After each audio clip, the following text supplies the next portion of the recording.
Shalom, selamat pagi saudara yang terkasih dalam Tuhan. Kembali dalam program Memulai Hari Bersama Kristus dengan saya, Pendeta Giri Tengker, dan Saya Arti Indira Pardede.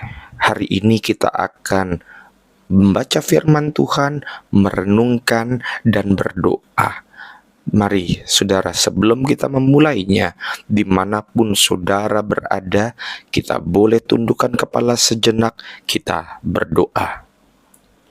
Tuhan Yesus, terima kasih buat hari ini, buat nafas yang Kau beri. Dan ya Tuhan, pimpinlah kami dengan kuasa Roh Kudus-Mu.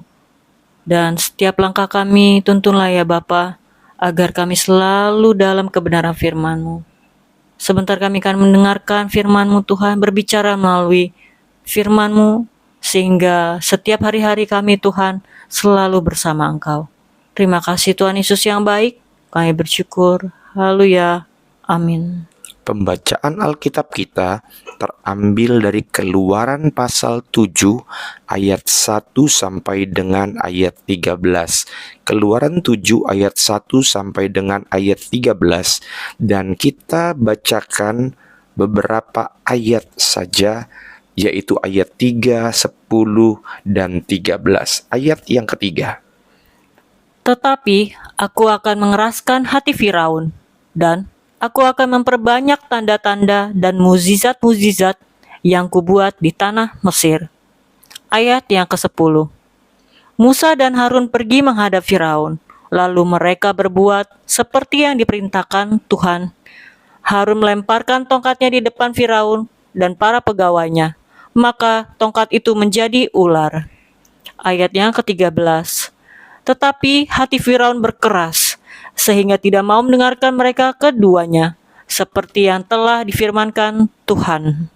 Saudara, Keluaran pasal yang ke-7 ayat 1 sampai ke-13 adalah lanjutan daripada pembacaan firman kita kemarin, yaitu ketika Tuhan memanggil Musa ditemani oleh Harun untuk membebaskan bangsa Israel keluar menuju tanah perjanjian. Dan pada saatnya ketika Musa berhadapan dengan Firaun, Keluaran pasal 7 itu terjadi di mana pada akhirnya Tuhan mengeraskan hati Firaun dan Firaun menolak permintaan Musa untuk membebaskan bangsa Israel. Maka tema renungan kita pada pagi hari ini adalah hati yang keras, tanda awal kehancuran. Saudara tahu pada tahun 1986, Challenger, sebuah pesawat ulang-alik NASA, meledak hanya 73 detik setelah peluncurannya. Sebelum peluncuran, beberapa insinyur sudah memperingatkan masalah teknis yang bisa menyebabkan bencana. Namun, karena tekanan dan keyakinan berlebihan bahwa semuanya akan baik-baik saja, peringatan itu diabaikan. Akibatnya, seluruh kru tewas dalam kecelakaan tragis tersebut. Keangkuhan dan penolakan untuk mendengarkan peringatan seringkali membawa kehancuran.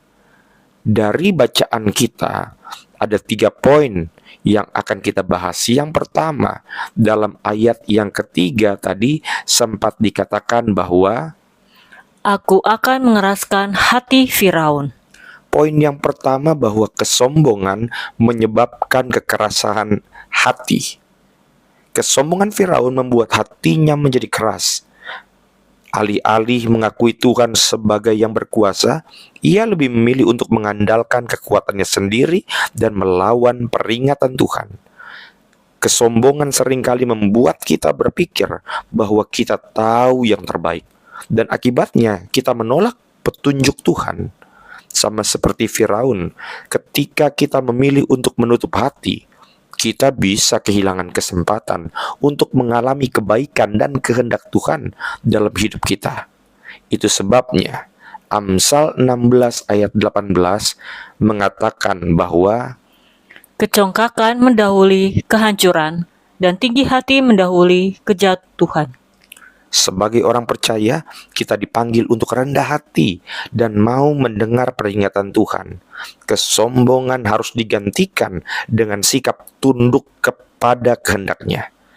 Caranya adalah dengan berdoa dan meminta agar Tuhan melunakkan hati kita, sehingga kita tidak terjebak dalam kekerasan hati yang bisa membawa kehancuran. Jadi, saudara yang terkasih, kita harus melatih kerendahan hati setiap hari dengan meminta Tuhan membentuk hati kita agar peka terhadap suaranya. Salah satu cara terbaik adalah memulai hari dengan doa pengakuan bahwa kita membutuhkan Tuhan. Ketika kita menghadapi peringatan atau teguran, respon yang benar adalah mendengarkan dengan rendah hati dan mau bertobat. Jangan biarkan kesombongan membuat kita tuli terhadap peringatan Tuhan. Karena di balik hati yang keras ada kehancuran yang menanti. Poin yang kedua, Tuhan menyatakan kuasa-Nya di tengah penolakan. Ayat Keluaran 7 ayat 10. Harun melemparkan tongkatnya ke depan Firaun dan para pegawainya. Maka tongkat itu menjadi ular. Saudara, meskipun Firaun menolak mendengarkan Musa, Tuhan tetap menunjukkan kuasa-Nya. Ini mengingatkan kita bahwa Tuhan tidak tergantung pada penerimaan kita untuk menyatakan kemahakuasaan-Nya. Ketika kita menghadapi orang-orang yang menolak kebenaran, kita harus ingat bahwa Tuhan tetap berdaulat. Namun, kita harus berhati-hati agar kita sendiri tidak menjadi seperti Firaun yang terus menolak tanda-tanda dari Tuhan. Saudara, saat ini kita terlalu sibuk dengan dunia. Kita bisa kehilangan tanda-tanda kehadiran Tuhan dalam hidup kita. Roma 1 ayat 20 mengatakan, sebab apa yang tidak nampak daripadanya, yaitu kekuatannya yang kekal dan keilahiannya, dapat tampak kepada pikiran dari karyanya sejak dunia diciptakan. Jadi Tuhan selalu menyatakan kuasa-Nya, baik melalui alam semesta, peristiwa-peristiwa dalam hidup kita, maupun keajaiban-keajaiban sehari-hari. Sekarang, apakah kita cukup peka untuk menyadari kehadiran Tuhan dalam hidup kita? Apa yang harus kita lakukan? Kita harus terus membuka mata rohani kita untuk melihat tanda-tanda kehadiran Tuhan, yaitu salah satu cara untuk melatih kepekaan ini adalah dengan merenungkan firman Tuhan setiap hari dan melihat bagaimana Tuhan bekerja melalui segala sesuatu di sekitar kita. Ketika kita mulai meragukan kuasa Tuhan, saudara, kita perlu mengingat kembali bagaimana Dia pernah menolong saudara dan saya, kita di masa lalu. Kuasa Tuhan tidak bisa dilawan. Jangan tunggu sampai hati kita terlalu keras untuk merasakan kuasa-Nya. Poin yang ketiga adalah hati yang keras membawa kehancuran. Keluaran pasal 7 ayat 13 mengatakan bahwa namun demikian, hati Firaun berkeras sehingga ia tidak mau mendengarkan mereka. meskipun Firaun melihat mujizat yang jelas di depan matanya, hatinya tetap keras. Inilah salah satu akibat dari kekerasan hati. Kita bisa melihat bukti kuasa Tuhan, tetapi tetap menolak untuk mengakuinya. Dalam hidup ini, kita seringkali juga keras hati, bahkan setelah melihat berkat Tuhan dalam hidup kita. Hati yang keras adalah salah satu penghalang utama untuk bertobat dan kembali kepada Tuhan. Ibrani pasal 3 ayat 15 mengatakan bahwa pada hari ini, jika kau mendengar suaranya, janganlah keraskan hatimu seperti dalam kegeraman. hati yang keras bisa saja terjadi pada siapapun, termasuk orang-orang percaya, bahkan termasuk kepada kami, para hamba Tuhan.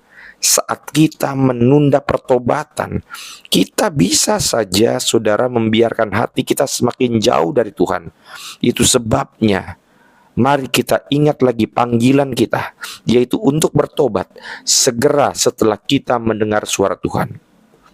Jadi ketika Tuhan berbicara melalui firman, teguran atau nasihat dari orang lain, kita harus segera merespon dengan ketaatan. Jangan menunda untuk bertobat atau memperbaiki diri. Kita bisa memohon agar Tuhan melembutkan hati kita setiap hari dan membuat kita lebih peka terhadap suaranya. Memulai kebiasaan refleksi dan evaluasi diri akan membantu kita menjaga hati tetap lunak di hadapan Tuhan. Saudara, jangan tunggu sampai segalanya terlambat, karena hati yang keras adalah jalan menuju kehancuran. Maka seperti Challenger yang meledak karena mengabaikan peringatan, demikian juga hidup kita jika terus menolak suara Tuhan. Hati yang keras adalah tanda awal kehancuran, saudara. Dan kita harus belajar untuk membuka hati terhadap firman dan tanda-tanda dari Tuhan. Sekarang apakah kita sudah membuka hati untuk mendengarkan peringatannya hari ini? Mari kita bertobat sebelum terlambat.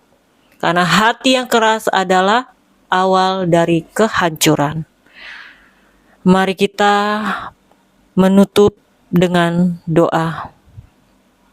Bapa kami di dalam kerajaan sorga, biarlah firman-Mu ini kami renungkan, dan firman-Mu kami lakukan, sehingga hidup kami menjadi berkat bagi banyak orang.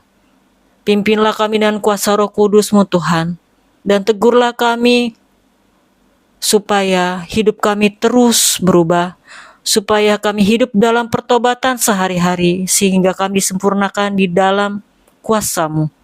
Terima kasih Tuhan Yesus yang baik, berkatilah suami kami, istri kami, anak-anak kami, dan seluruh keluarga besar kami. Jumpai mereka yang belum mengenal Engkau, dan kasih Tuhan menyertai setiap kami. Terima kasih Tuhan, pimpinlah kami dalam aktivitas kami sepanjang hari ini. Biar berkat, kasih kemurahan Tuhan dan perlindungan dari para malaikat surga-Mu yang ada di sekeliling kami, boleh kami rasakan selalu.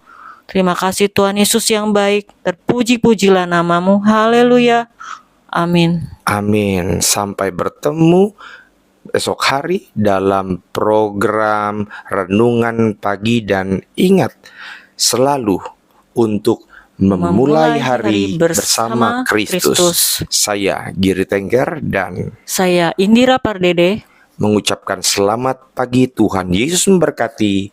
Shalom.